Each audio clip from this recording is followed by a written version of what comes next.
Ya, quedamos en los marcos de momento. Continuando con esta revisión de los cambios.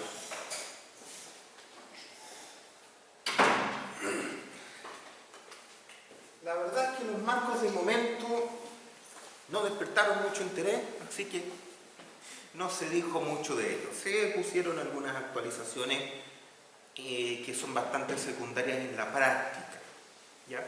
Y esto no es gratuito. Al eliminar el anexo B, que era de las zonas panel, ¿cierto? Uniones de momento de los marcos, que es lo más importante que tienen los marcos, pasa ese contenido a la 427.1 y el resto ya no tiene tanta importancia. ¿Por qué? Porque en el caso industrial, como les decía, el control de deformaciones es muy exigente y hace que los marcos típicamente tengan respuestas que son muy elásticas. No son marcos de momento de alta ductilidad. Además, una de las cosas más importantes que tiene un marco de momento sísmico es el criterio columna fuerte, viga débil, pero que en este caso no es directamente aplicable. ¿Por qué? Nosotros estamos diseñando, como les decía, con R's moderados. ¿Cuál es el fusible del marco de momento? Bueno, la rótula flexural en los extremos de las vigas y en base de columna, en nuestro caso chileno, en pernos de anclaje, en el caso norteamericano, sobre la placa base. De todas maneras, es la platificación en base de columna. Entonces, ¿nos interesa proteger la columna? Sí, pero las columnas ya se diseñan para cargas amplificadas, para cualquier estructura, es un requisito general, no es solo para las estructuraciones de marcos arrastrados y marcos de momento. La carga amplificada en columna es para cualquier tipo de estructuración existente o futura. Por razones obvias, mientras la gravedad vaya para abajo, vamos a necesitar que las columnas tengan una sobreresistencia importante para poder soportar los procesos y esencialmente para tener una buena resistencia residual después de un sismo. Entonces, si yo ya diseñé las columnas del marco de momento para carga amplificada y reconozco que ese es un nivel máximo que le puedo pedir a la columna, ¿tendrá sentido entonces ocupar el criterio columna fuerte, viga débil? Ya no es exigible. Es una buena sugerencia. Ahora, en general, se cumple solo, ¿ya? Pero es una buena sugerencia. No exigible porque ya estamos diseñando por un máximo que son las cargas amplificadas, ¿ya? Lo que sí es bien importante es que las zonas panel las sigamos cuidando y ahí es donde vamos a tener que hacer un diseño muy detallado. Deformaciones. La verdad es que esto no tiene que ver con el capítulo 8, pero hay algo que decir. Y es que antiguamente las deformaciones se calculaban tomando las deformaciones elásticas y multiplicándolas por R. O sea, básicamente, decíamos, la aproximación de las deformaciones inelásticas esperadas la hacemos por las elásticas esperadas. ¿Qué es lo que vimos en su momento con el gráfico ese bien importante que yo les mencioné? No es que estemos calculando las deformaciones elásticas, estamos calculando las inelásticas, pero a través de su aproximación por las elásticas. Entonces, claro, básicamente era amplificar las deformaciones sísmicas por R y verificar cómo andaban las cosas. Bien, hoy día los espectros de demanda son diferentes, son mayores, especialmente en la zona de periodo corto. Por lo tanto, se ha elegido mantener los límites de deformaciones, pero los límites de deformaciones, voy a insistir, son las deformaciones inelásticas, y esas deformaciones inelásticas están limitadas al 1,5% de drift de entrepiso, pero también a que los procesos puedan desarrollarse al interior de la estructura. Eso es re importante. En estructuras de marcos arrastrados, las deformaciones no son tema, son estructuras rígidas. En los marcos de momento sí lo son. No siempre van a quedar agarrados por deformaciones, pero hay que mirarlo, sin duda.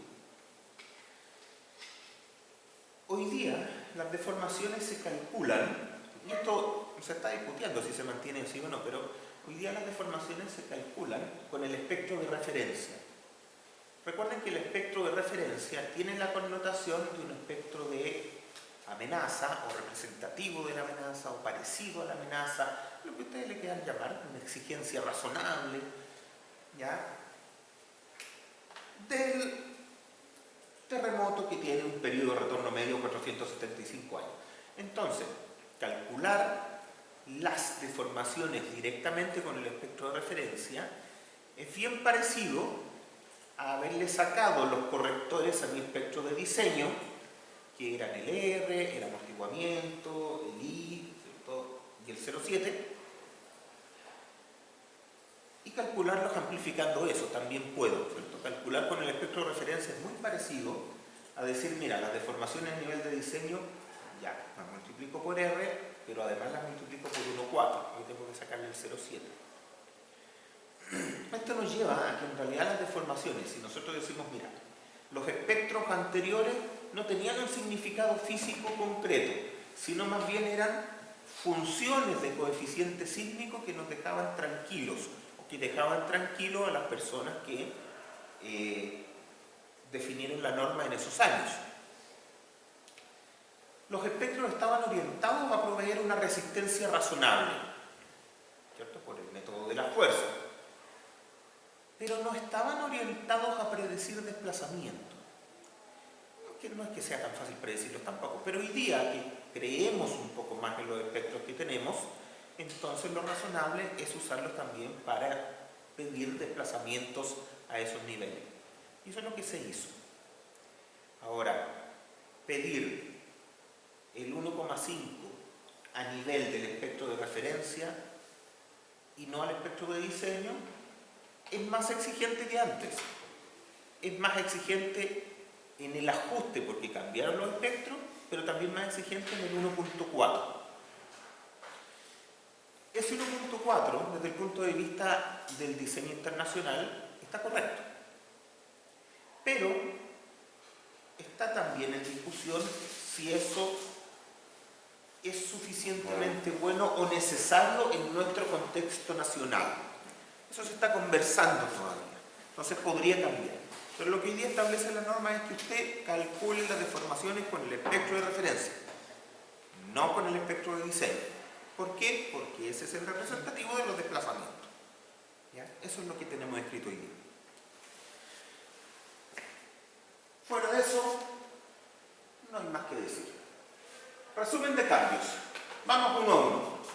Establece que la 2369 prevalece por sobre la 341 en todo lo que define. Eso es capítulo 8, completo. Se incorpora el concepto de combinaciones de carga amplificada, una de las cosas más importantes que tiene esta norma, y que fue tan importante que ha permeado a los demás capítulos también. Esto nació en el capítulo 8, pero rápidamente nos damos cuenta que esto es un ajuste conceptual, por lo tanto absolutamente aplicable a hormigón, a equipos y a algún otro diseño del mismo tipo. Por lo tanto, ha permeado a otros capítulos también, particularmente a los capítulos de fundaciones, que no vamos a ver en detalle acá, pero que tienen que ustedes revisar en detalle. Se incorpora el concepto de protección de columnas a través del diseño específico con cargas amplificadas, ¿cierto? No más discusión respecto a eso. Se establecen nuevos requisitos para conexiones. Y esto se los menciono porque no lo puse aquí. ¿Qué es lo que nos decía la norma antiguamente? Nos decía, bueno, las conexiones de las diagonales hagan al 100% de la capacidad. Y no decía nada más. ¿Pero qué es 100% de la capacidad? No es claro. Lo que se entendía muchas veces es que el phi Rn del elemento tenía que ser menor o igual que el phi Rn de la conexión. Eso se entendía. Ya, pero eso es, la resistencia de diseño del elemento tiene que ser menor que la resistencia de diseño de la conexión. No es un mal criterio, es un buen criterio. Pero eso no garantiza que el elemento sea el que tenga que fluir. Por lo tanto, esto es lo que se entiende hoy día que no era. Ojo con lo que digo, no es malo a la luz de los resultados, pero no era. ¿Qué es lo que es? En realidad lo que uno buscaría en el diseño por capacidad es que el RE del elemento sea menor que el phi Rn de la conexión. Diseño por capacidad. Y aquí es donde uno empieza a reconocer cosas y decir, oye, pero en una diagonal sísmica, si el ingeniero se tomó la libertad, y siempre es así, de poner una diagonal más grande de la que necesita, podría ser que yo no la pueda conectar. Si es que puso una diagonal muy grande, conectarla a la resistencia esperada podría conducir a que no la puedo conectar. ¿Cómo lo arreglamos? Y entonces ahí nuevamente aparece el, bueno, esta de acá, limítala entonces al RU, pero evaluado con cargas amplificadas, con lo que es equivalente con cargas con un R de 1,5. Por lo tanto, sigue valiendo el mismo concepto. Lo que no es fusible, lo limitamos a las cargas amplificadas. ¿Por qué? Porque nos pusimos de acuerdo. Yo no les puedo decir que eso significa que es la máxima carga posible, no, nada de eso. Es buena, pero no necesariamente nos garantiza obtener aquello que andamos buscando. No siempre. En la amplia mayoría de los casos sí, pero no siempre. Todo esto que yo les digo que salimos por el lado de la sobreresistencia cuando no podemos dar ductilidad es razonable y en estructuras industriales se da mucho. Las estructuras industriales no son simétricas, no son regulares, no tienen distribución de masa uniforme. Los edificios de oficinas y habitacionales sí, o algo que se le parezca, pero las estructuras industriales no, jamás. Son feas, irregulares, raras, molestas. Porque así son los procesos. Uno tiene que afirmar los equipos donde estén y como estén. Por lo tanto, tienen que hacer lo mejor posible. Desde ese punto de vista, la práctica nos supera, las necesidades prácticas de proyectos nos superan. Y tenemos que poder diseñar un edificio, entregarlo y que lo construya. Con esas necesidades hemos llegado a estos criterios de tener algún índice máximo de carga hasta el cual llegamos y que nos sentimos cómodos. Suficientemente alto, pero no el máximo. El máximo es el diseño por capacidad. Insisto nuevamente, el mejor candidato, pero no vamos a llegar a él en la amplia mayoría de las veces. Fíjense que esto se ha entendido tan mal, porque, y esto tengo que decirlo así, ojalá que no me funen, pero tenemos un problema con esto de leer. La gente entiende con un sesgo de confirmación demasiado fuerte. ¿A qué me refiero con eso? Que lee y se queda solo con lo que ellos creen y rellena otras cosas con cosas que no dice la norma. Por ejemplo, este es un caso emblemático de las conexiones. Se ha dado a entender que todas las conexiones tienen que ser diseñadas por capacidad. Y eso no lo dice la norma. Yo mismo lo puse, por eso sé. No lo dice. Lo que dice la norma es, primero diseño por capacidad y después lo libera. Dice, usted tiene que pasar por ahí, el mínimo, entre la resistencia esperada, diseño por capacidad, y la carga amplificada. En general eso es así.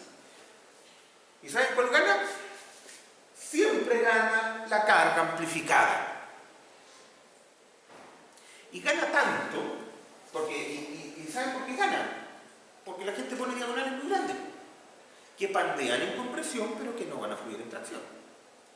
Entonces, esto gana. ¿Y a qué nos lleva?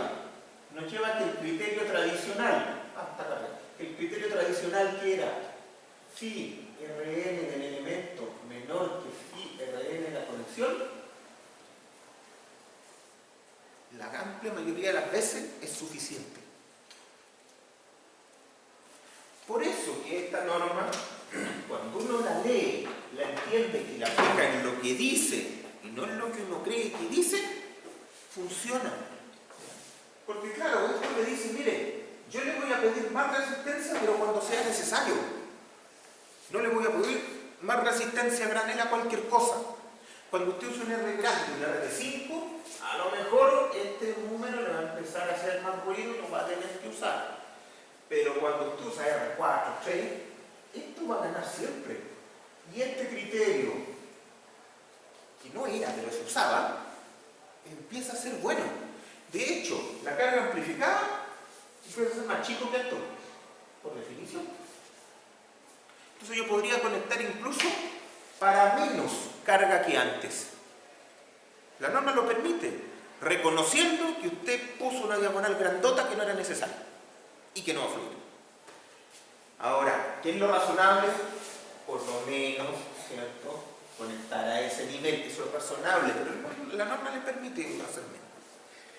Todas estas salidas por sobre resistencia que yo les he mencionado no son aplicables para estructuras categoría 3 y 4. Ahí yo tengo que proveer ductilidad.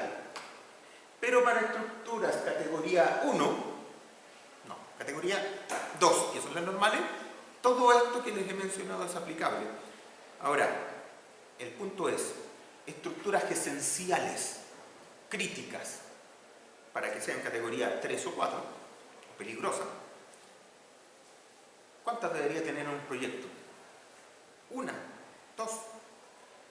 Ahí es donde yo les digo que el ingeniero chileno se ha dado en cubrirse sobredimensionando mucho. Y uno de los efectos más típicos es la sobrecategorización. Hay proyectos que los ponen entero con 1,2.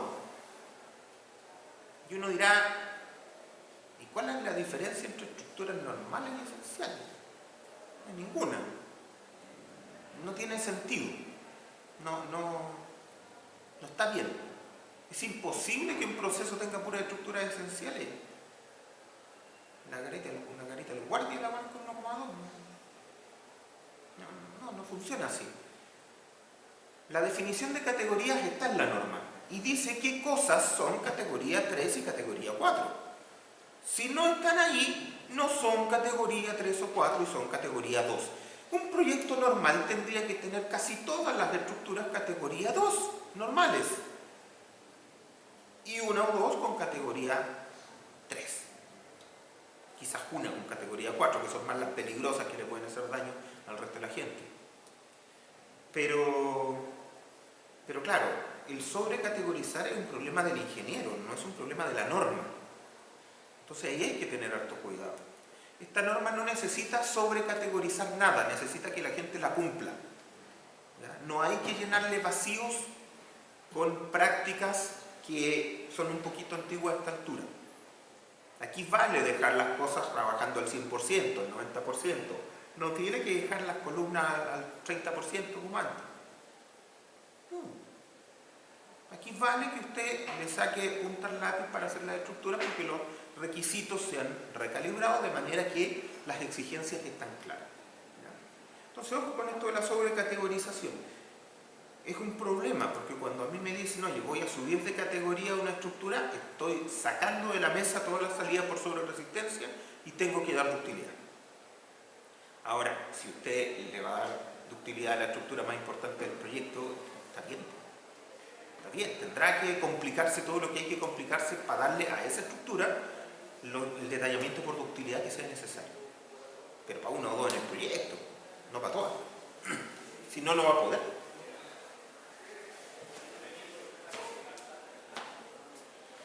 Define el factor de compatibilidad entre LRFD y ESD, el 1,5. Súper importante. Se elimina el límite de 0,8 para las diagonales sísmicas que les comenté y se elimina la amplificación de 1,5 para los chevrones. ¿Ya? Ahí va a ser transparente, uno dirá, porque también alguien ha dicho por ahí, oye, pero es que entonces estáis diciendo que era una brutalidad lo que se hacía antes. No era tanto. Eran requisitos que son heredados también. Por ejemplo, si uno se va a VC97, al diseño de esa época más o menos, que es donde se heredaban todas estas filosofías de diseño, estos requisitos empiezan a aparecer. El punto es que eran requisitos para estructuras ordinarias. Y no me refiero con eso a nada picante, sino que estructuras que no tenían desarrollo de utilidad. Y por ejemplo, los chevrones, en ese tipo de estructuraciones, la viga chevron tenía conexión de momento con la columna, donde podía sacar más utilidad también. Entonces, claro, eran requisitos que estaban bien para ese momento y para el tipo de estructuras que se ocupaban. Hoy día, como, no sé, ¿cuánto ha pasado? Como 30 años, ¿cómo puede ser 97? Ya tenemos otro tipo de conocimiento, hay más investigación y hay cosas que están más claras. Por lo tanto, nos damos cuenta que tenemos que cambiar los requisitos para poder obtener lo mismo que queríamos obtener antes.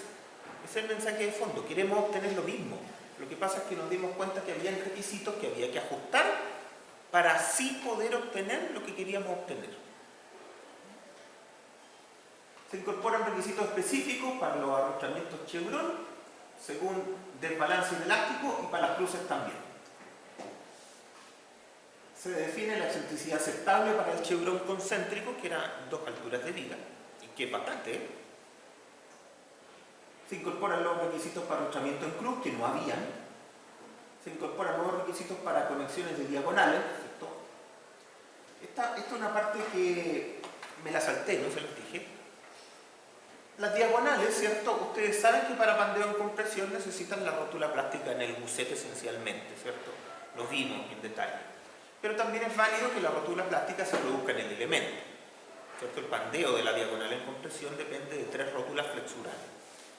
Bien, eso no lo teníamos establecido en nuestra normativa y por lo tanto nuestros gussets sí tenían riesgo de romperse. ¿Ya? Hoy día nuestra norma incorpora requisitos para las conexiones de las diagonales. Antes lo que decía el requisito era: diseñe la conexión para 100% en tracción. Que 100% nunca supimos, pero se usaba ese. Ya. Pero la diagonal también tiene compresión. Entonces ustedes dirán, pero la aclaración tonta, obvio que hay que pasar la compresión. Bueno,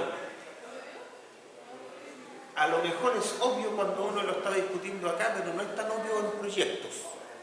Entonces ahora dice: pase la tracción, pero también pase la compresión. Ahora, pasar la compresión podría ser en principio menos exigente, porque un PNE tiene que ser menor que un PGIL-E. Obvio, porque en compresión tengo pandeo y en tracción no. Entonces siempre el peso NE va a ser menor. Bien, el problema es que los gussets pueden pandear en compresión. Y ese análisis hay que hacer. Un gusset puede pandear en compresión y eso reduce la resistencia de diseño de la diagonal. Por lo tanto, yo tengo que diseñar la unión de manera que el gusset no pandee en compresión para las cargas que yo estoy pasando por ahí. ¿Ya? Se incorporan nuevos y se reescriben los requisitos para marcos de momento. Se elimina el anexo B, básicamente no se necesita. Se definen tipologías estructurales no cubiertas, que eso es lo que le dije al principio. O sea, el capítulo 8 cubre marco arrostrado concéntrico, marco momento. Nada. Todos los demás se llaman estructuras no cubiertas y las manda al 341, pero limitando el R a 5. Así que se va para allá y sea feliz. Deformaciones. Esto es mentira, porque esto es del anteproyecto y no lo borré. Así que no, las deformaciones son lo que le acabo de decir en la diapositiva anterior y no lo que tengo acá. ¿Ya? Esto era un primer approach, pero eso lo cambiamos rápidamente porque era demasiado. Recomendaciones finales. Y estas son las más importantes, porque aquí es donde la gente les va. No usar diagonales tan grandes o tan holgadas que puedan traspasar la primera falla del sistema a las columnas. Si usted tiene la primera falla en columna, su estructura está mala, no funciona, se va a caer, es peligrosa. ¿Ya?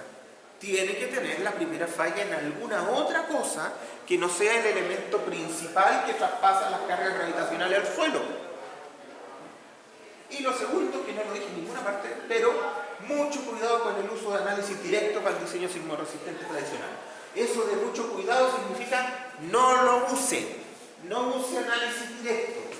Yo sé que en su curso de acero seguramente les dijeron que el análisis directo es lo mejor porque es el diseño principal establecido en nuestra norma 427 y el diseño por longitud efectiva es solo una alternativa que está en un anexo.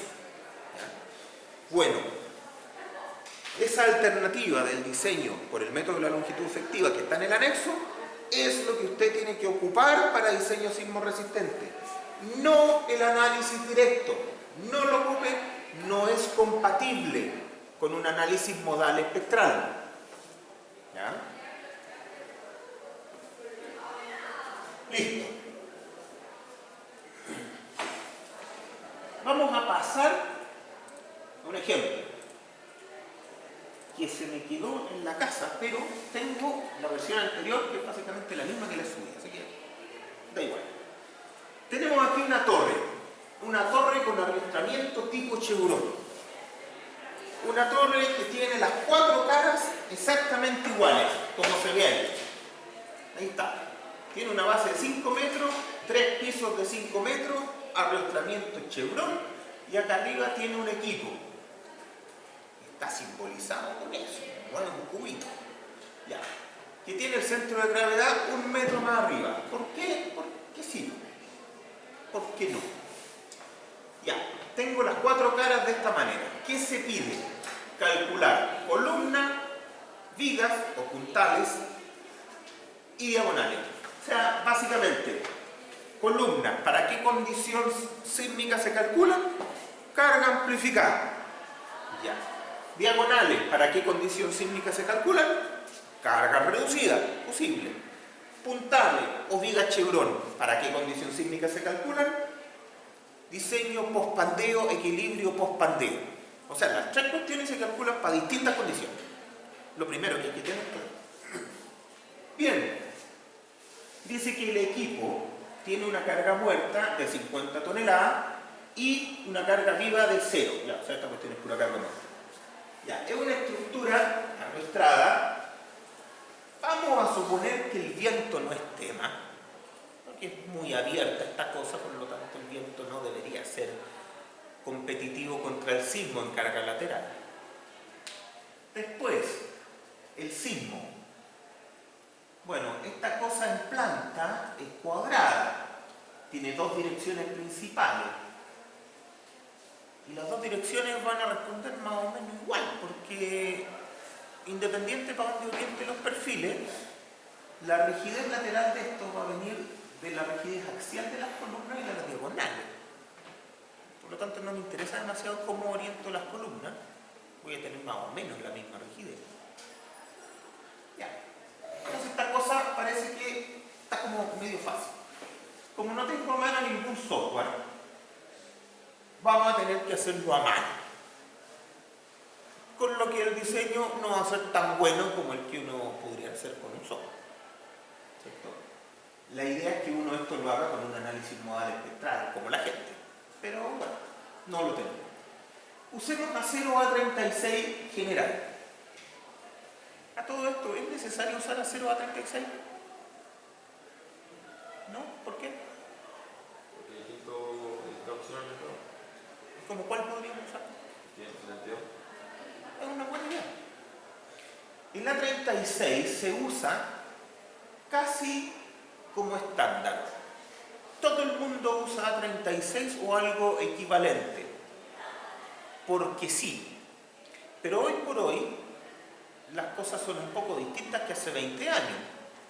Hace 20 años cuando yo empecé a trabajar, bueno, más de 20 años, había 36, no había mucho más. De hecho, había aceros de 2400 típicamente. Y pedir un acero superior era algo no tan común. Hoy día, especificar una 572 grados 50 o una 36 es tan comercial el uno como el otro. Y a veces vale la pena pasarse cada 572 grados 50 para cosas como columnas quizás. A veces es un poco más caro y a veces no. ¿Ya? Entonces hay que echarle una miradita. Pero lo que les quiero transmitir es que no todo necesita ser A36. Está la posibilidad de usar otros aceros. Y en el extranjero, ¿cierto? Cuando usted se va de la cordillera para allá, no todo es A36, se usan aceros de más resistencia sin ningún problema. ¿Ya? De fluencia controlada, por ejemplo, el A992. Hay más, existen más aceros. El A36 no lo es todo. De hecho, el A36 es malo para el diseño sismorresistente de fusibles. Y lo vamos a mirar acá. Bien, parámetros sísmicos. Zona 2, suelo B, categoría 3. ¿Por qué? Porque sí. Ojo aquí. Yo ocupo la categoría 3 simplemente para poner un factor de importancia 1,2 que no sea 1, para meterlo entre medio de las cosas. Pero, de manera errónea, porque está mal, más adelante uso las salidas por sobre resistencia. Y eso es porque no he actualizado esta cuestión, tengo que actualizarlo, ponerle un 1 ahí. ¿Ya? Porque para la categoría 3 no se puede usar las salidas por sobre resistencia y hay que usar el diseño por capacidad. ¿Ya? Entonces, en ese punto hay un error acá. Pero supongamos que el I de 1,2 es lo único y que podemos usar la salida por sobre resistencia. Bien, ¿cuáles serían los parámetros sísmicos? A sub 0, 0,3G, parámetros del suelo, 1, 1,6, T0, 0,3 y T1, 0,27. ¿Para qué nos sirve el T1, que es un parámetro del suelo? Es porque el espectro maximiza su valor en T1. Y como no tenemos idea de cuál podría ser el periodo de esta estructura, vamos a suponer que está en el máximo. Por lo tanto, vamos a evaluar el espectro en T1. Alguien podría decir, oye, pero qué irracional, vamos a suponer que está en el máximo cuando podría estar en el mínimo. No, las torres de Rostrana están en el mínimo. Pero, evidentemente, que estuviera en el máximo sería muy mala suerte. No es algo probable. Pero ¿y qué le vamos a hacer? No hay otro valor. Por ahora, a mano. ¿Ya? Pero, si ustedes pudieran hacer un análisis modal espectral, seguramente podrían llegar a lo mejor. Desde ya voy a insistir en esto. En la práctica, nosotros no resolvemos ecuaciones ni nada parecido. Lo que hacemos en el diseño es presentamos o proponemos una solución y la validamos. No funcionó, la corregimos y la volvemos a validar. Eso genera experiencia y genera feeling con los números. ¿Ya? El objetivo es que uno presente una estructura y se valide completo. En el trabajo diario lo que uno tiene que hacer es definir las estructuras y validarlas después. Las manda a dibujo, las manda a hacer todo su proceso antes de estarlas validando completamente. Y después no puede cambiarlas mucho. ¿Ya? Entonces, ojo con esas cosas. Bien, la torre, ¿cierto? Vamos a decir que su sistema sismo resistente es con perno. ¿Ya? El término es empernado, no apernado. Pero si ustedes dicen apernado, todos lo van a entender. Y eso significa que tengo un amortiguamiento del 3%. Si las conexiones sismorresistentes fueran soldadas, tendría un amortiguamiento del 2%, pero esa cosa es muy rara. Las estructuras de acero se calculan con un amortiguamiento del 3%, salvo que explícitamente se diga otra cosa. Vamos a usar un RD4 como torre sobre la cual se montan equipos. ¿Cierto? Yo me voy a la tabla y elijo un R razonable. En este caso consideré que era una torre sobre la cual se montan equipos. Un R4 parece bien razonable. Vamos a ver con eso. Bien, aquí tengo el espectro de referencia. Ese es el espectro de referencia. Lo evaluamos con los parámetros que tenemos, que son que el periodo que le vamos a asignar a la estructura va a ser igual a T1 para que se maximice el espectro. Lo que está malo, pero no tengo otra cosa. Bien, me da que el S sub A, ¿cierto? O sea, la ordenada lateral elástica sería 1.16G.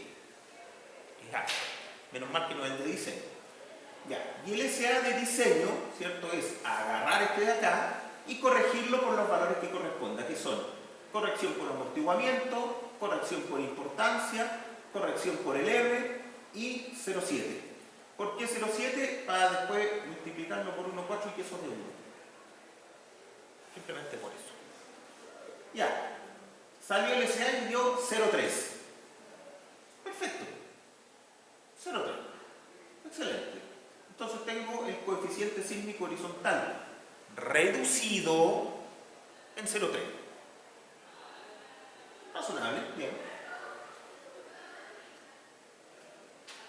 Coeficiente sísmico vertical.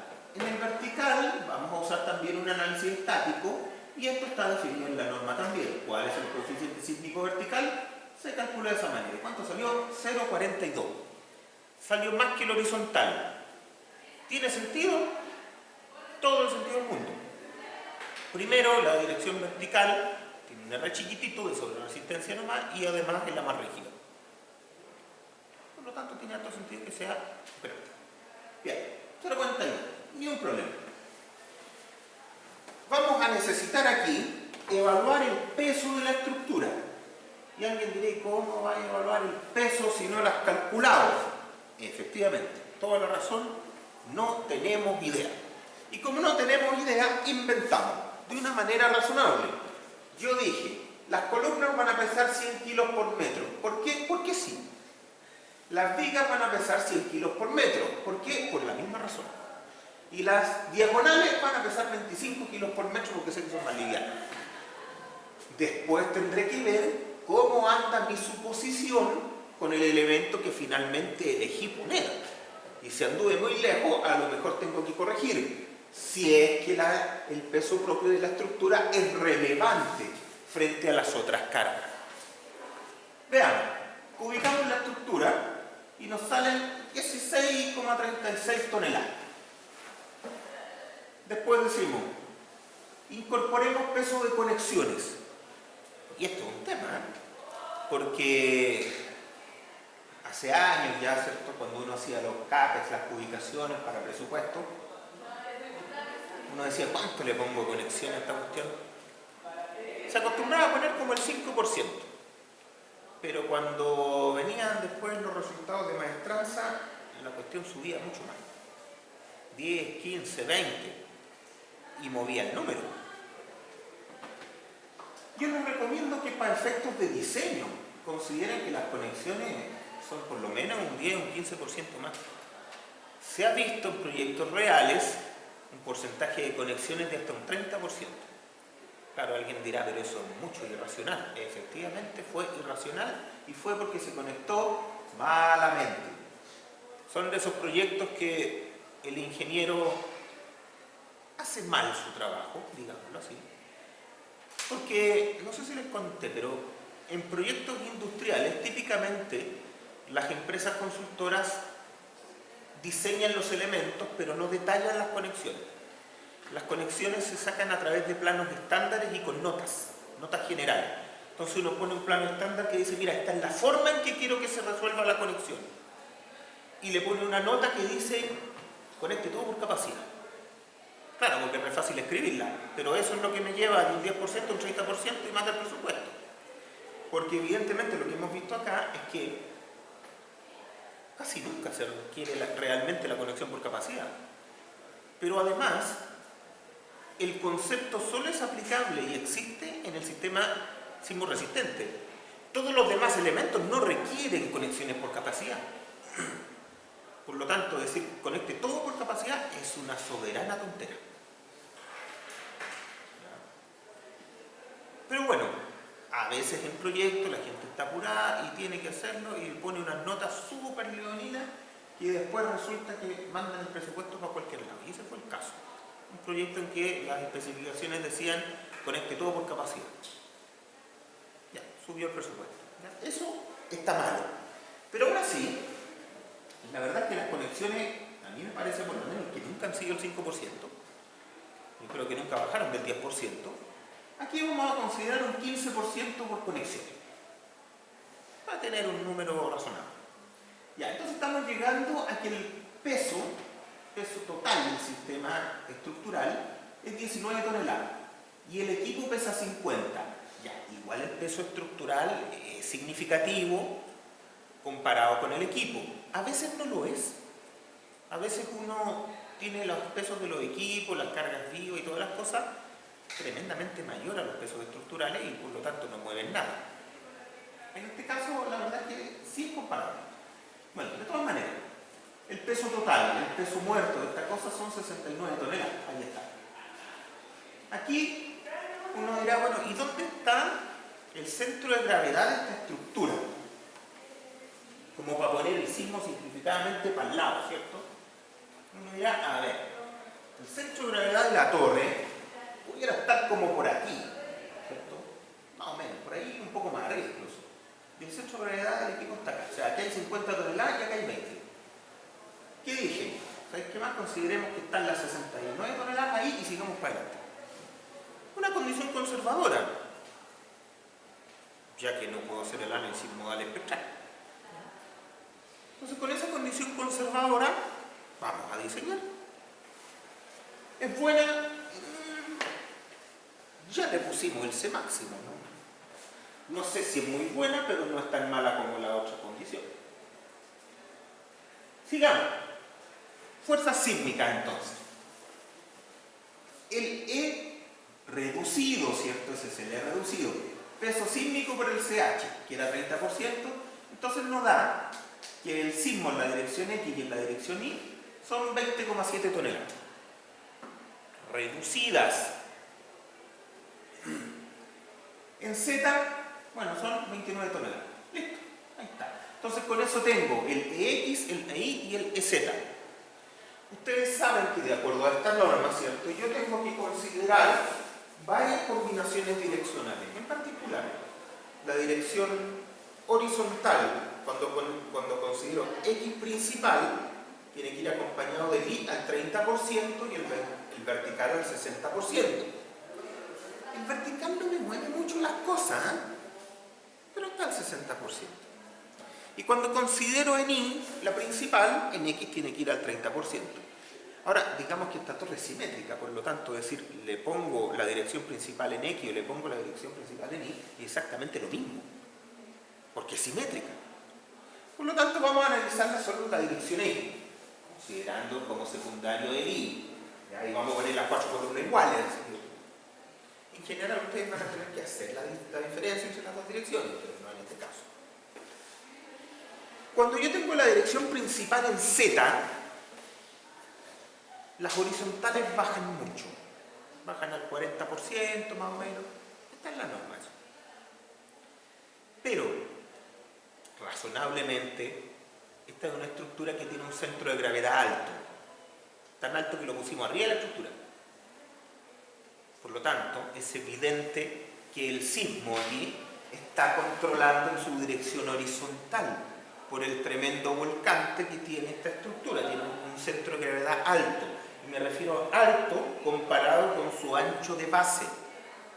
Estamos poniendo la carga en un centro de gravedad a 16 metros de altura con un ancho de base de 15. Por lo tanto, aquí hay un volcante sísmico gigantesco. ¿Todas las estructuras tienen volcante sísmico gigantesco? No. Cuando la estructura tiene un centro de gravedad alto, las columnas son sensibles a la carga amplificada. Y por eso que lo hice así, porque se nota.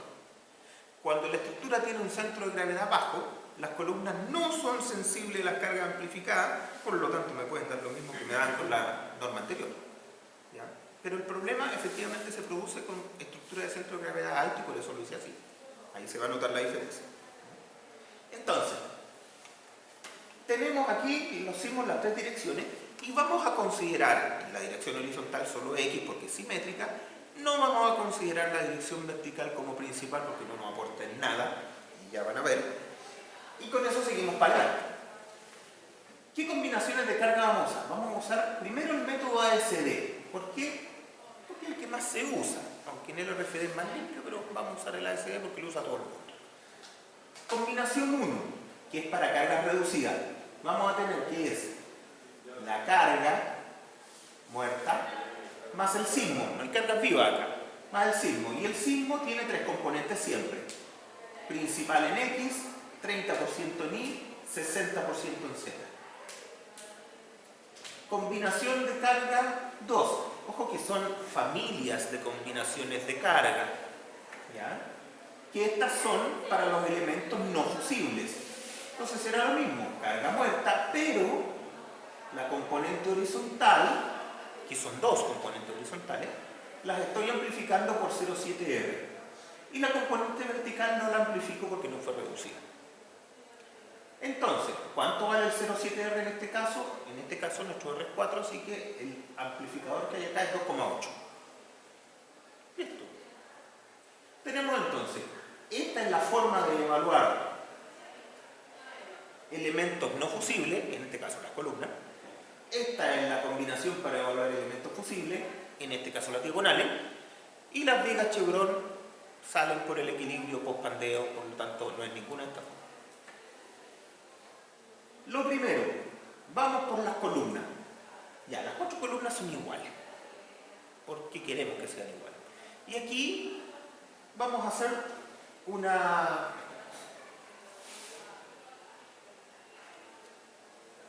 ajuste o un criterio que en realidad uso yo, pero que no es totalmente normativo, y es la decisión de poner columnas para la reacción y no para la compresión en columna. Nótese la diferencia.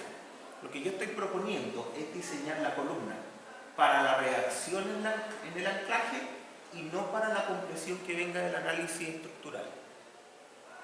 Alguien dirá, bueno, pero es lo mismo. No es lo mismo, porque las diagonales tienden a aliviar un poco la compresión en columna. Ahora, lo que yo quiero, per se, es que esta cosa funcione post-pandeo. Por lo tanto, ¿cierto? A mí no me interesa que la diagonal alivie a la columna. Y por eso que elijo diseñar la columna para la reacción en lugar de la compresión, que va a ser un poco menos por el alivio que le da la diagonal, ¿ya? Pero es una decisión, la norma no lo exige, por lo tanto ustedes podrían hacerlo o no. Ahora, yo lo hago para la reacción, pero me quedo tranquilo con la columna trabajando al 100%. Bien, entonces despejemos cuál es la fuerza en el anclaje, la reacción en el anclaje. Bien, para la carga D, ¿cuál es la carga D? El peso sísmico, las 69 toneladas. ¿Cuánto le llega a cada base de columna? Ojo, aquí yo ando buscando la máxima reacción para tomarla como máxima compresión en columna. Por lo tanto, necesito que la columna, por ejemplo, si el sismo va para allá, de izquierda a derecha, se comprime esta, por lo tanto, calculo esa columna.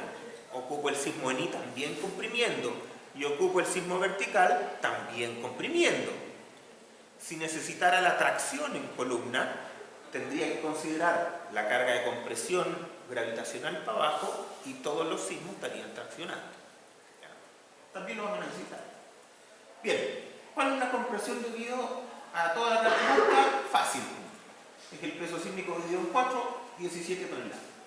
La compresión tracción debida al E. Y así yo le pongo un E, reducido todavía. Para el lado, ¿cierto? Básicamente la reacción en columna va a ser el E por la altura dividido en la separación de columna, y como son dos columnas lo divido en dos. ¿Se entiende eso, cierto? Estoy tomando un momento respecto a la pata.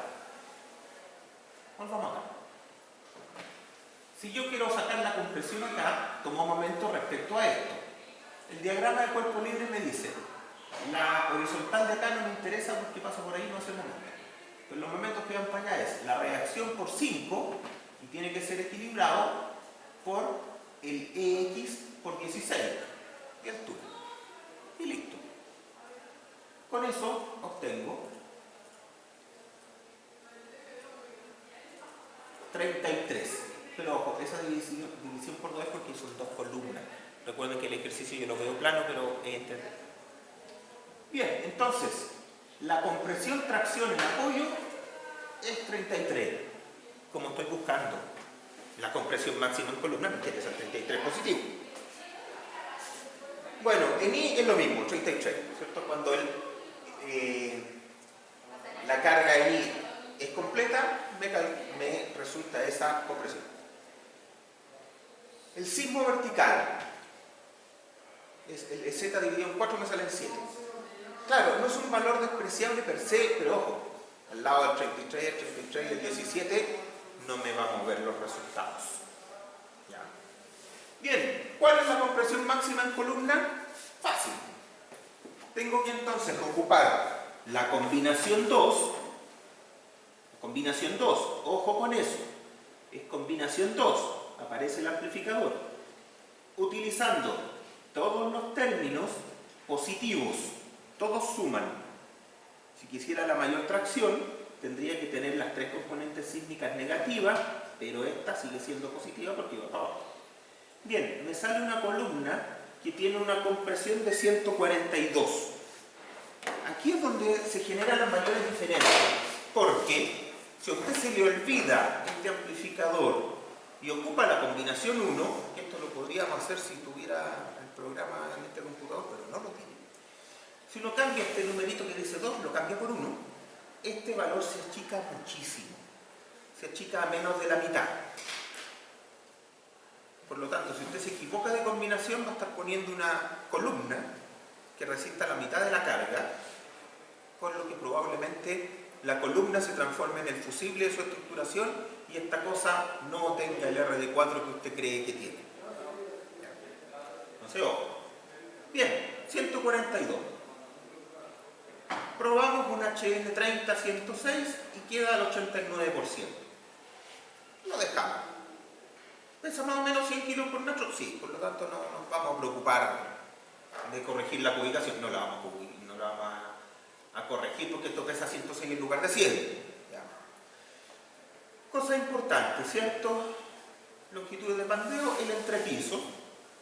¿Ya? Razones ancho-espesor. En estricto rigor, y para estructuras normales, porque para estructuras esenciales sí se pide las razones ancho-espesor, pero en estructuras normales y en elementos que no son fusibles, ¿tiene sentido exigir razones ancho-espesor? ¿Para qué son las razones ancho-espesor?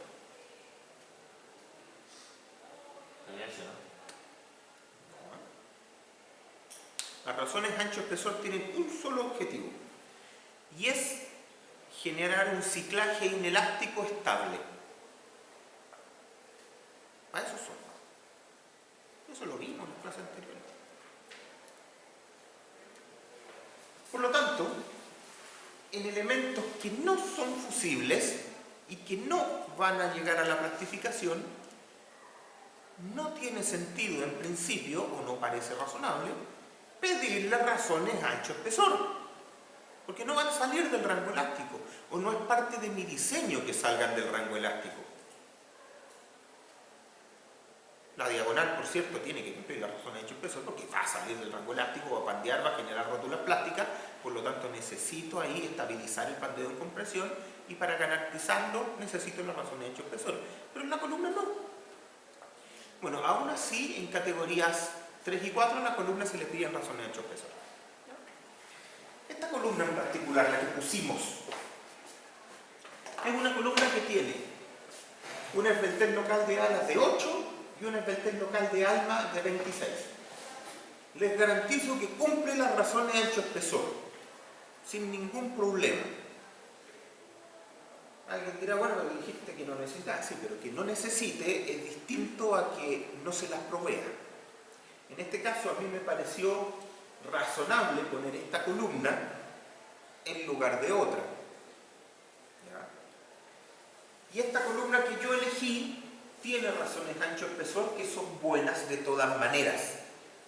No me lo está exigiendo la norma, pero yo las podía proveer y elegí hacerlo. ¿Ya? Ese es el punto. Sigamos avanzando. Las diagonales. Bien, las diagonales se calculan para carga reducida, no para carga amplificada como las columnas que acabamos de ver. Las diagonales en general de un chevron van a trabajar solo para cargas horizontales. Para cargas verticales, fíjense que en este nivel y en este nivel no tengo carga vertical, no tengo carga en viga. Y la viga ¿cierto? Probablemente, no sé, si las columnas tienen mucha carga vertical, se van a cortar un poquito, entonces ese punto va a bajar un poquito y a lo mejor van a comprimir un poquito las diagonales, pero va a ser poco. En general las diagonales van a trabajar para la carga transversal, horizontal, únicamente. Y las diagonales trabajan en el plano que las contiene. ¿Qué quiere decir eso? Que el sismo en esta dirección va a exigir a estas diagonales, pero el sismo en la otra dirección perpendicular, estas diagonales no lo van a ver, porque trabajan solo en su plano. Siendo así, la verdad es que es bastante fácil evaluar las diagonales, porque uno dice, mira, tengo una diagonal, y ojo con esto, voy a diseñar la diagonal. La diagonal se diseña con carga reducida y con análisis elástico. Después la viga Chevron la diseño para condición por pandeo de diagonales. Cuando estoy en análisis elástico, bueno, si hay una carga horizontal para allá, las diagonales la equilibrarán, una en tracción, la otra compresión, y teniendo exactamente el mismo valor, estas dos cargas. ¿Cierto? Eso es el análisis elástico, porque el análisis elástico no considera pandeo. Por lo tanto, la carga, el T sub A y el P sub A tiene que ser exactamente igual.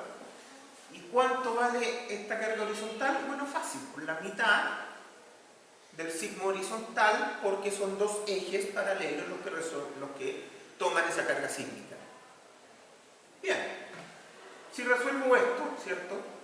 Me sale que el P sub A, ¿cierto? Ojo, las dos cargas son exactamente iguales, el T sub A y el P sub A. Pero me interesa el P sub A porque la diagonal queda definida por su resistencia en compresión. Siempre resiste más en tracción, por lo tanto el T sub A no me importa. ¿Ya? El P sub A vale 11,6. Excelente. Pruebo un tubo de 5 pulgadas que pesa 15 kilos por metro. Tiene un espesor de 5 milímetros, ¿cierto? Tiene un yielding de 2,4. Me quedo trabajando al 1.01. Aquí está. Aquí hay un tema. Y es que nuestra norma, ahora, la del 2023, exige que las diagonales sísmicas cumplan razones ancho-espesor, eso es, esbelteces locales, y también cumplan esbelteces globales. ¿Ya? Pide que la esbeltez global sea menor que el lambda de Euler, que es más o menos 136 para este tipo de acero. Esto lo cumple, tiene 129, y evidentemente también cumple las razones de ancho-espesor porque es un tubo. Y aquí hay que decir que hay una complicación. La norma pide cumplir razones ancho-espesor y pide cumplir esbeltez global. Desde el punto de vista del comportamiento, esto no requiere la esbeltez global, porque esto va a pandear igual. Lo que yo necesito es la esbeltez local.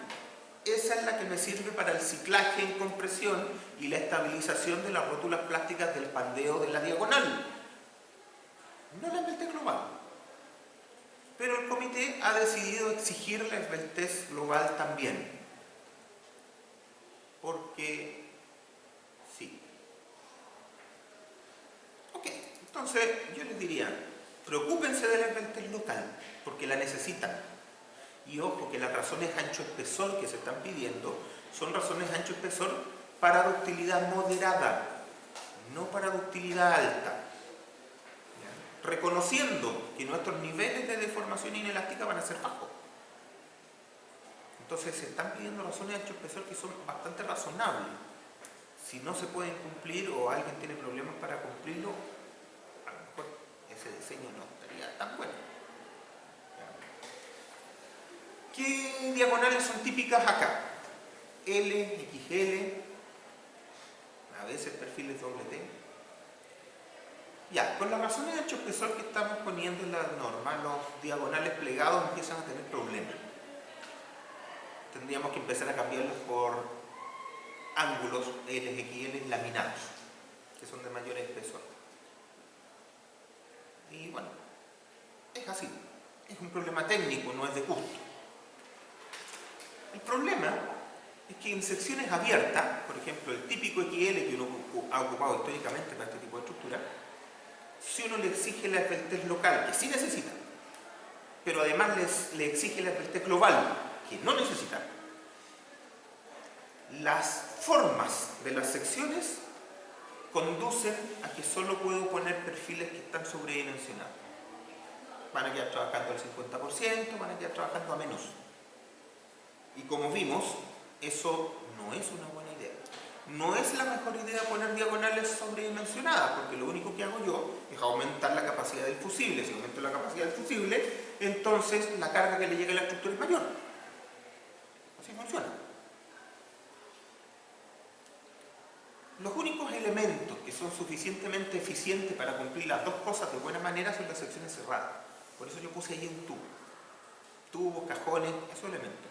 Típicamente no nos ha gustado usarlos como diagonales porque las secciones cerradas tienen ciertos problemas para conectar. Pero la verdad es que como diagonales funcionan bastante bien. Ahora, ojo, mientras la norma exija esbelteces locales y esbeltez global, al mismo tiempo, e insisto, la local es súper necesaria, la global no. Las secciones cerradas van a ser las secciones óptimas para usar como diagonal. Las secciones abiertas no. Pero esperamos que la gente siga usando las secciones abiertas, por lo tanto las diagonales van a quedar sobredimensionadas. No es la idea, pero la norma lo permite. Bueno, les explico eso para decirles que por eso puse un tubo ahí. Ya. Ahí está el tubo. ¿Cuánto pesa el tubo? 15 kilos por metro. Nosotros supusimos que iba a pesar como 25. No anduve ni cerca. Pero no vamos a cambiar el diseño. Lo único que me dice esto es que si el tubo yo supuse que pesaba 25 y ahora pesa 15, es que si calculo esta cuestión seguro que el 1.01 me baja 0.98, 0.95. Por lo tanto me quedo tranquilo y feliz. Acepto el tubo. ¿Qué es lo que me falta? La viga Chevron. Y la viga Chevron la voy a calcular para el equilibrio post-pandeo. Y eso lo puedo hacer ahora porque ya elegí la diagonal. No puedo hacer el equilibrio post-pandeo sin haber elegido la diagonal. Veamos. ¿Cuánto es el RI del acero de la diagonal? Supuse que es 1,5. Es una barbaridad. ¿Ya? Depende del tipo de acero. Los RI están tabulados en AISC 341. Alguien dirá, pero dijiste que el 341 no era bueno para Chile. No, sí, en otras cosas sí. Los valores de RI y RT, que son los valores que nos llevan hacia la rotura media y la afluencia media, son valores estadísticos, que básicamente dependen de la industria de origen del acero.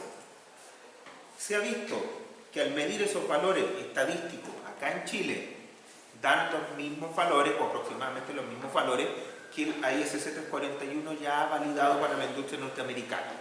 ¿Ya? Entonces, no es que usemos los de ellos porque no tenemos nada, no, usamos los de ellos porque los verificamos. Excepción, y ojalá que no me fumen nuevamente, ¿qué se les ocurre? ¿Cuál es la excepción? Con el RI, con las cantidades de los aceros. ¿Dónde tenemos un problema? Todos los demás profes les han dicho, no hay problema. El problema es cuando los pedimos por AliExpress. Los chinos. Porque los chinos venden barato y venden alto. Por lo tanto, le compran barato y más barato. Pero se ha visto, y esto no es pelambre, ¿cierto? Como los autos chinos, los aceros chinos, no son lo mejor, no siempre. Por lo tanto, es necesario revalidar los números, es necesario hacer ensayos. Bueno, ustedes sabrán que para construir cualquier estructura de acero hay que pasarla por la norma 203 y hay que hacer los ensayos, validar certificados de laboratorios naturales, CES, Benedicto, IRIEM. ¿Ya? Eso hay que tenerlo igual. Pero sepan ustedes que no es raro que al hacer los análisis de acero chino se nos vayan de las tolerancias normativas. No es para nada raro. Les insisto en esto porque no se trata de no comprar, porque si son más baratos, ¿qué le vamos a hacer? Pues así funcionan. Ustedes compran en el AliExpress porque la cuestión es más cara. No, Temu, parece lo mismo. Entonces, claro, tenemos los aceros, pero tenemos que hacer un mejor control. ¿Ya? Es solo eso. hay que controlar los aceros. Los aceros de otros orígenes son bastante mejor controlados. Bien, supusimos un RI de 1,5 que es parecido al del acero A36. ¿Ya? Y es un RI muy malo, porque significa que hay una dispersión gigantesca en la muestra de los aceros. El A572 grado 50 tiene un RI que es de como 1,2, mucho menos, tiene una dispersión mucho mejor. ¿Y dónde no funciona eso? ¿Dónde nos molesta? Por ejemplo, cuando decimos acá, FI por RI, para llegar a la afluencia efectiva, nos dio 3,8. El acero grado 50 tiene una afluencia de ¿cuánto? 3,4, 3,5, y por 1,2 nos da un poquito más que eso. O sea, la afluencia efectiva del A36 y del A572 grado 50 es más o menos la misma. Claro, pero si lo hago en acero A572 grado 50, voy a poder poner una sección que es más chica. Y si es más chica, al final ese P sub NE va a ser más chico. Y el T sub E también va a ser más chico. ¿Ven la vuelta? Entonces, de repente, para elementos fusibles, el usar aceros de mejor dispersión empieza a tener también a lo mejor una ventaja. Bueno, en este caso no lo hicimos, son un acero malo. Ya, lo tenemos acá. Calculemos. RI, FI, E, el esperado, F crítico E, porque estamos calculando el P sub NE al 30%, que es la resistencia residual en compresión. Para eso necesitamos calcular el F crítico con la afluencia esperada. Ahí está. Entonces el P sub NE, esto está definido. 1.14 F crítico E por A. Esto está definido en la norma. ¿Ya? No les voy a explicar mucho el 1.14 por ahora. Son 23 toneladas el P sub NE. O sea, esta cosa, yo espero que pandee en compresión cuando alcance las 23 toneladas, porque ese es el esperado, no es el nominal. Bien, entonces, como yo voy a calcular en ASD, digo, ¿cuál es la residual? El P sub NE al 30%, pero como voy a calcular en ASD, divido esto que está en el RFD por 1,5 y me da 4,6. Ya, o sea, el C sub A, para calcular el desequilibrio, vale 4,6 en ASD. Listo. ¿Y el T sub A cuánto vale? Tengo dos candidatos, la afluencia esperada y la carga amplificada. La afluencia esperada, bueno, es fácil, por el FI esperado por el área, y como voy a calcular en ASD, lo divido por 1,5. Me da 48. Ya, comparativamente, como que el C sub A lo podría haber asumido en 0 y estamos todos felices ya, pero igual lo tenemos. Segundo candidato, la carga amplificada. Bueno, como la carga que estaba en la diagonal venía entera del sismo reducido, entonces yo tomo la misma carga, que se llamaba P sub A, ¿se acuerdan? Y la multiplico por el 0,7R. Y me cambia a 32 toneladas. O sea, el T sub A puede ser el menor, entre 48 y 32. Aquí yo puedo tomar decisiones. La norma me permite que yo elija 32. Pero si yo quisiera poner una viga que permita que la diagonal fluya, a lo mejor podría usar el 48. La norma no me lo exige, pero yo podría elegirlo. En este caso no lo elijo porque quiero mirar la norma, entonces me quedo con el 32. Excelente. Ahora tengo que calcular cuáles son las cargas de diseño en la viga. Y aquí cuidado, porque son varias. La carga de flexión en el eje fuerte es re fácil, ¿cierto? Porque es el T sub A proyectado en el vertical menos el C sub A proyectado en el vertical. Eso me va a dar la carga para abajo. Y eso me da, el momento máximo sería el PL cuartos de eso. ¿Qué os parece acá? Ahí está. Sería el PL cuartos de eso. Es un diagrama de momento con triángulo invertido. Listo. ¿Qué otras cosas necesito? Necesito la compresión. Y la compresión aquí no está muy clara. Unos dirán, a ver, pero será... A ver, si yo proyecto el seso en la horizontal y el seso en la horizontal, yo no sé cuál es la rigidez de esos puntos. Entonces, la carga axial podría ser, no sé, ya.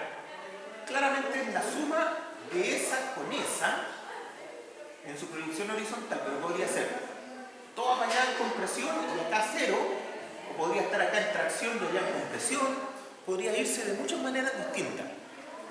Ya, yo les propongo que consideremos que la compresión es completa la proyección horizontal de las dos cargas. Eso es conservador. De hecho, es muy conservador.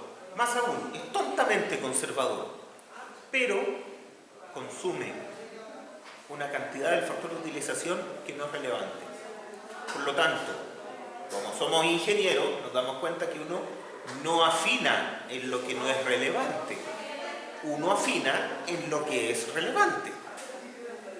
Por lo tanto, nos quedamos con ese criterio tonto y ponemos todo en compresión. ¿Qué nos falta? Algo que no les dije. Y es que en este punto, la viga necesita un requisito más. Y es decir, oye, cuando yo dije que la diagonal tenía un K de 1, porque así la diseñé, con un K de 1 en todo su lado, yo implícitamente dije que los dos extremos de la diagonal están suficientemente fijos fuera del plano, ¿ya?, como para que la diagonal pueda pandear en esas direcciones. Y uno dirá, a ver, dentro del plano, evidentemente la diagonal está fija, ¿cierto? Porque está la viga para allá. Pero fuera del plano que contiene las diagonales, la rigidez de este punto la da la rigidez en el eje débil de la viga Chevron. ¿Y eso será suficientemente rígido? Porque, ojo, si la rigidez en el eje débil de la viga Chevron es baja, entonces la diagonal en un extremo va a tener un resortito para el lado. La diagonal, ¿cierto? Si yo voy a mirar de frente la viga Chevron y aquí está la diagonal, entonces, si la viga Chevron hacia allá no es tan rígida, en realidad yo tengo eso. Y en compresión, esto no tiene un K de 1 necesariamente, ¿cierto? Son análisis de estabilidad que seguramente vieron en el curso de acero. Si esto es chico, este K es mayor que 1. Y eso hace que sea un problema, porque la diagonal resiste menos.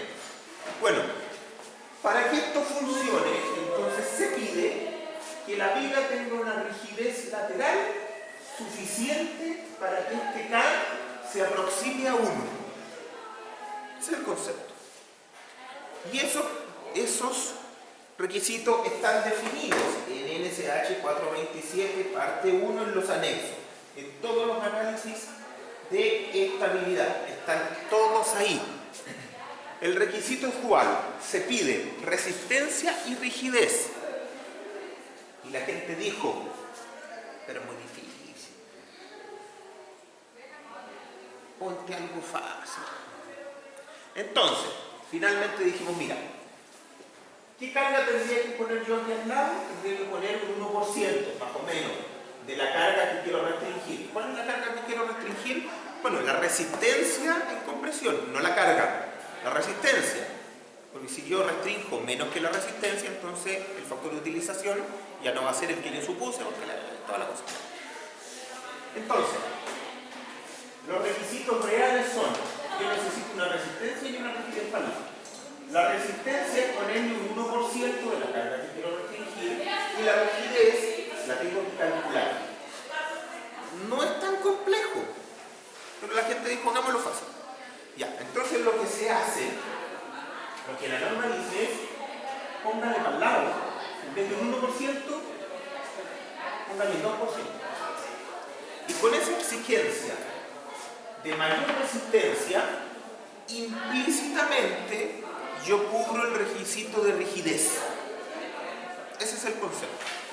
Entonces, por eso cuando ustedes se vayan a los anexos de la 427 parte 1 y digan, oye, pero si no es todo, es 1 y falta el requisito de rigidez. No. Lo que pasa es que le pusimos 2 para que sea fácil. porque es mucho más fácil pedir resistencia que pedir rigidez. Entonces el requisito es indirecto para cumplir ambas cosas. Bien, ¿cuál es entonces ese 2%? Carga fuera del plano, ese es el P-bracing, es el P sub NE, ¿cierto? Que lo calculamos recién, de la diagonal, al 2%. Y como vamos a calcular en ASD, lo dividimos por 1,5. Y nos quedan 0,3 toneladas para el lado. Nada. Pero bueno, pongámosla. Termino con esto y cerramos. Entonces, el momento en el eje fuerte, ¿cuál será? Ya lo vimos. Tracción menos compresión por seno de alfa, PL cuarto. 3100 toneladas centímetros. Perfecto. Momento en el eje débil. Viene del P-bracing, de la 0,3. También un PL cuarto, 38. Alguien dirá, insignificante. Sí, pero en el eje débil también tiene harta menos resistencia que en el eje fuerte. Ya. Y la compresión máxima, póngale todo por el mismo lado. 16 toneladas. Todo nomás. Cuando vemos la viga, ¿cierto? Y aquí cosa importante, que aquí es donde también la gente se cae, yo puse una viga, un IN 50% zinc. Otra vez pesa más o menos 100 kilos por metro, así que estamos bien. Quizás no es la viga más eficiente, desde el punto de vista que una viga de 70 a lo mejor no pesaba 105, sino que pesaba 95. Ya, aquí hay una deformación profesional quizás mía, y es decir, yo no quiero que esta viga tenga una altura mayor a 1/10 del vano para no quitar tanto espacio útil. ¿Ya? Pero esa es una decisión personal que no necesariamente tiene que compartir todo. La altura de una viga de piso común es un 20avo, un 25avo de la luz, lo habíamos visto. La de un chevrón es de 1/10 de la luz para arriba. Yo aquí quise limitar a 1/10 de la luz. Ojo, el LX y el LI 5 metros. Las diagonales no van a restringir el pandeo en compresión en ninguna de las dos direcciones. Y además, el LB es 5 metros, porque las diagonales no restringen el volcamiento. Fíjense en los factores de utilización. A la compresión 12%. ¿Me interesa realmente? No es lo que está controlando. Flexión en el eje fuerte, 80%, flexión en el eje débil, 4%. Ya, la viga que llegó al 90% y tiene un factor de utilización en flexión del 80%. O sea, esta viga Chevron está absolutamente gobernada y por mucho por el efecto del desequilibrio de las diagonales. Como debe ser. Este es el pago que yo hago al Chevron cuando lo uso. El Chevron me entrega un montón de versatilidad por los espacios, pero tengo que pagarlo cuando diseño la viga. Ahora ustedes se dan cuenta que si en vez de elegir los 32 hubiera elegido los 48 para la tracción de la diagonal, esta viga ya no me sirve y tendría que haber puesto uno más grande. En estricto rigor, esta viga Chevron no es fusible. Yo no quiero que falle, pero fíjense la razón del expresor. 9,458. Esta viga es altamente plástica. Es una viga absolutamente compacta. Yo decidí ponerla así y mis vigas Chevron son todas plásticas. Es bastante razonable por si en algún momento esta cosa tiene cargas mayores a las que yo supuse, que no vaya a volcar o a pandear, sino que tenga la posibilidad de plastificar. Bien, tenemos aquí entonces diseñados los elementos columna, diagonal y viga Chevron. La próxima clase seguimos con más cositas y seguimos explorando un poco más este ejemplo que algo más le queda. ¿Preguntas? ¿Está clarito? ¿Podría subir eso solo en Canvas? Sí, esto está en el Canvas. Está.